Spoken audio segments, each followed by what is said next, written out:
Hey guys, welcome back to my channel. This is day 2 of the 180-day challenge. Today we started with the same round as with the GPP, and we are going today. The main exercise for the day is going to be deadlift. I'm going to ramp up and do one all out set of 3 reps with a rest pause of 3 to 5 seconds in between. Let's jump right into the workout. And as you can see here, this is my post-workout meal, which is salmon and broccoli, around 50 grams of protein and some the green vegetables. It's just going to help you fight back the bad effects of protein. So this is my post-workout meal. I don't have a protein shake, but I like to have real food. Let's jump right into the workout video. Right, what's up, guys? We're starting the workout with GPP. Same technique, just like yesterday. We're just gonna warm up the body. And the thing is, why do we use GPP? Why am I using GPP? Is to increase work capacity. Is to increase strength in your body weight exercises. Because a lot of people can do heavy barbell exercises or do heavy machine exercises, but they're either dominant one of the other. But if you're dominant in both, if you're able to even move your body through space, the push-ups, pull-ups, whatever exercise it is gonna be very beneficial for you. And we are jumping right into step-ups, and just a little issue with my shoe because I'm wearing a running shoes today, and step-ups were actually very difficult because every time when you're doing some exercise, it's usually better to use flat soles because the closer you are to the ground, the more exercises you're doing standing, it's going to be more stable and it's going to be more easier for you. My lower back was a little strained today because of because of the place I work at. I did not sit properly in the chair, but banded deadlift really helps, loosen up your lower back, build your hamstrings and glutes because most of the time lower back weakness is usually due to weak glutes. And why do you have weak glutes? Is because you're not training your hamstring. Any exercise which trains your hamstring squats is mostly stabilized by your glutes. So if you don't have really the mind muscle connection or proper contraction to your glutes, most of the strain is going to go to your lower back. And again, the same concept goes around with weak core. Now, as you can see, going forward in the video, I'm going to be start doing deadlift because if your core is not hard enough, or if you're not bracing hard enough, the complete strain is going to go on your lower back, which is something we don't want. In the deadlift, we are trying to work our hamstring, glutes, back, traps. Deadlift is a full body exercise. The only thing which doesn't get works is maybe your side delt, chest, shoulders, but even the rear delts is a stabilizer. So, and why I'm calling this full body workout, because you're doing 8 to 10 rounds of push-ups, pull-ups, step-ups, and banded deadlift, and then moving to compound exercises, pretty heavy weights. You can see that I'm just going to be doing once all-out set of 3 reps with rest pause in between. Now, why one set in deadlift? Or even if you see, most of the well-written programs will have one day of deadlifting, or maybe 1 or 2 or 3 sets. You don't have if the person who wrote the program is really knows about deadlifting or programming science, you don't have high deadlift volume or high deadlift plus squat plus bent over rowing volume, because that's going to increase a lot of fatigue. You will not be able to perform the other exercises.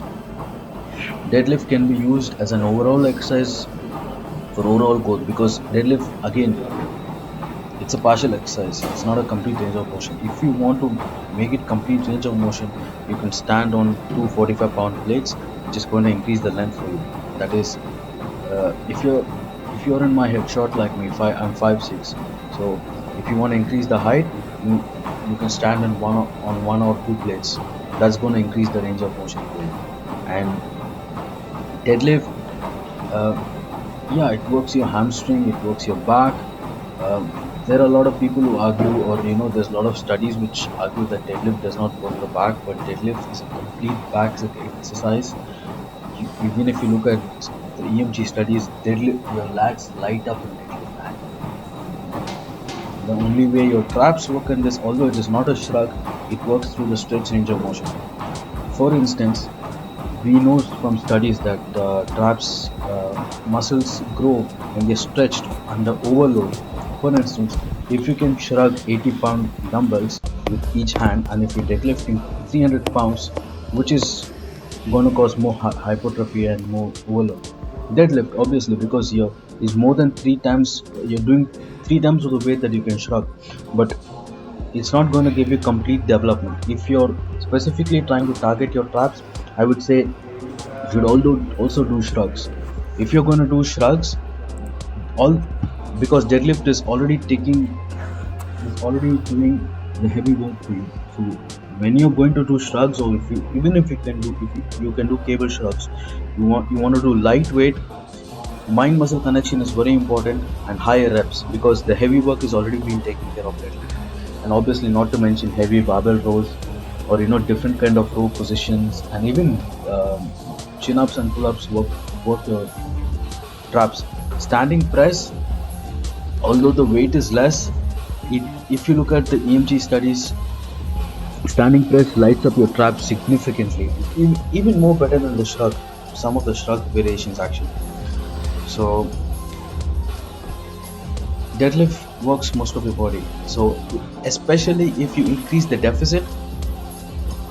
Okay, if you have been deadlifting for some while now, your hamstrings would be used to it. So the minute you had a deficit, or the minute you had bands or chains, the way your glutes and hamstring contract is completely different. Because once you gotta understand, when you're pulling the deadlift, when you start going above the knee, then it becomes a back exercise and a trap exercise. From the floor until your knee, it's a hamstring, glute. Your Why is it called deadlift? Because you're pulling the bar off a dead stop. Now you have a lot of stabilizers there. One of the biggest stabilizers is your core, your quads, your forearms, your grip.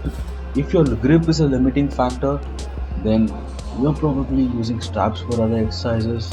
For me, I don't use straps, whether it be deadlift, chin ups, anything. I just use chalk because I feel that chalks gives me better grip strength.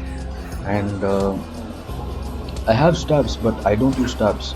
I used to use them before, but when I started using chalk, I felt that chalk was a better alternative, and that's the reason I started using it. Okay, now we are jumping into the deadlift. This is the first set. Not that fancy. It's just 135 pounds. I'm just gonna be ramping up, Gonna be doing three sets. So this is the first set. See how I'm starting. You need to bring the bar mid foot, lock your shoulder blades in, contract your back, and push the floor. You don't pull the deadlift with your hands. Your hands are only going to be used to hold the bar, but you're going to be pushing the floor, and through the lockout, you're going to contract your back by rolling your shoulder blades backside and also contracting your glutes. Very important. Do not pull the bar off the floor. Rather, try to think of it like a leg press. Very important. This one thing can change your deadlift strength significantly. Now we are on 180 pounds now. Not anything very fancy. Sorry, we are on 225. So again, I'm just going to be warming up, doing three sets beltless. See, if you see, I'm trying to push the floor, and the hands are just going to be used as stabilizers. So still warming up, ramping up, and finishing up with the deadlift.